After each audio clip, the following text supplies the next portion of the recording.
We're going to show you how to set up your Constellation camera dolly system.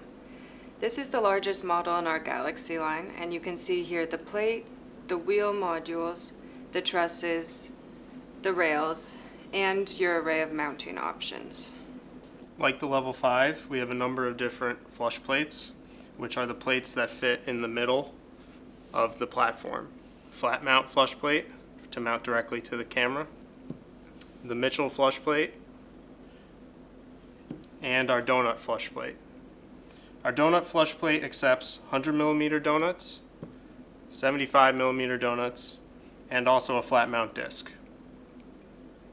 One of the great things about the Constellation is that it features the one latch release that's found on our glide line of rover dollies and camera sliders.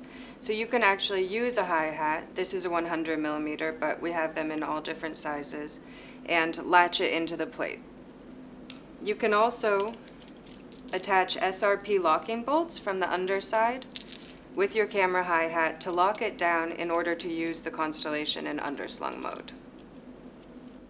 So let's begin by first mounting our flush plate. Today we'll do a Mitchell.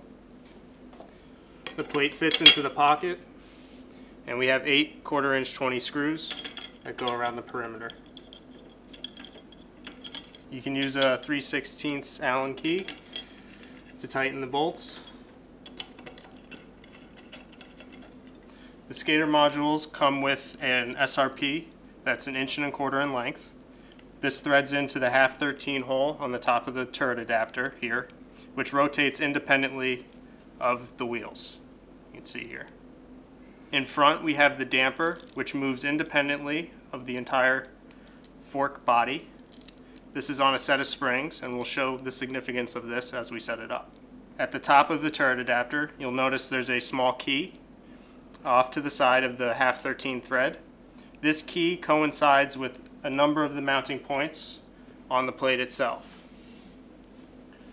We have a mounting location in each corner of the plate, as well as the very top. This allows us to mount 4 skater modules on the corner, but if you were to ever find yourself in a situation where one of your modules is damaged or missing, you could mount in a 3 configuration and still have stability across the 12-inch span. To install the module, you find the key and line it up with one of the holes in the circular pattern from the bottom of the plate. Then you take your SRP 125 locking bolt and thread it in from the top. And we'll do this 4 times.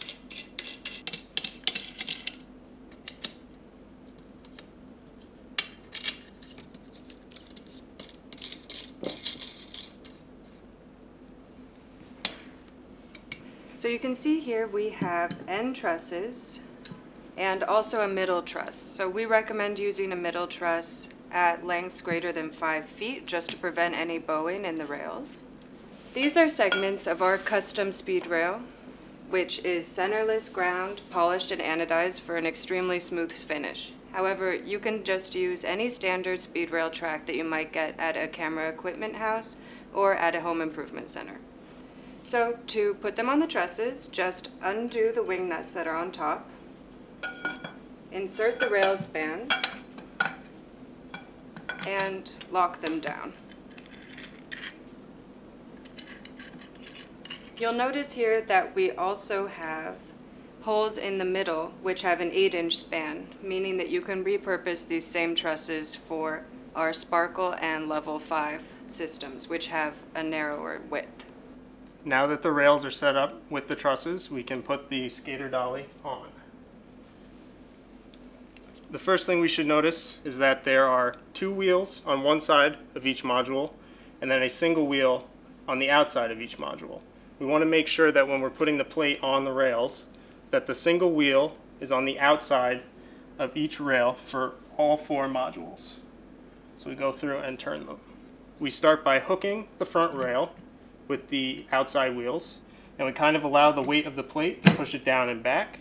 We hear a snap, and we know that the plate is in. Our dampers are spring-loaded, so this wheel is constantly adjusting against the rail. We've provided 2 finger holds so that you can push down on each damper to make sure that it finds the spot for the smoothest possible motion.